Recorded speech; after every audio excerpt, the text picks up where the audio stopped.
l'idéologie est tellement forte, elle est aussi forte que les taux de mortalité maternelle, parce que les femmes ne pensent, et on pense que les femmes ont de valeur que si elles sont mères, et à force d'être mères, elles en meurent entre l'âge de 18 et 45 ans, qui est un âge reproductif. Donc je me sens maternelle parce que je sais que cet institut existe et continue, et je pense qu'il survivra parmi tous les instituts dont Ibrahim Sall et M. Toutala nous ont parlé. Mais ça a été extrêmement difficile. J'ai assisté un peu à la naissance du Codesria. Alors par rapport à vous autres, maintenant il y a des pères fondateurs du Codesria. Un matin, je me suis donné l'étiquette de mère fondatrice. Parce que quand on fondait le Codesria, je me souviens dans les bureaux de DISDEP, en 1973, j'étais seule, ou peut-être on était une ou deux, un peu perdue dans ce petit groupe, cette poignée d'hommes, et d'hommes très, très percutants, très économistes, très doués. Bon, moi je me sentais très faible, mais je n'étais pas économiste du tout, je ne faisais pas de sciences politiques.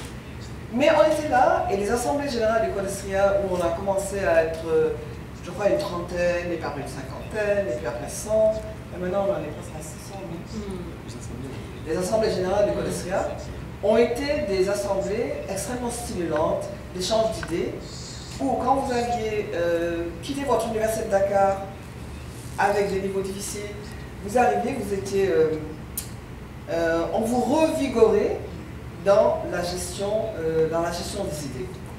Et c'est quand même ce bastion masculin, très très fort, avec un nombre absolument limité de femmes, aussi bien dans les structures du Codesria, dans la gouvernance du Codesria, que dans la masse des troupes de chercheurs.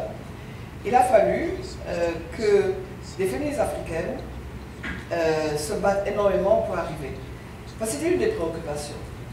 Alors le mouvement des femmes en Afrique, je pense qu'Albertine en parlera un peu plus longuement dans ses diverses présentations, il n'est pas né avec le Codesria, il n'est pas né dans les années 70. Mais on sait que la prise de parole publique et la reconnaissance nationale et internationale des Africaines dans le discours des femmes sur les femmes date quand même de la décennie mondiale des Nations Unies, où les femmes ont eu l'occasion d'aller sur le terrain international parler de leurs questions, et les questions qui agitaient le monde féminin de manière très vive.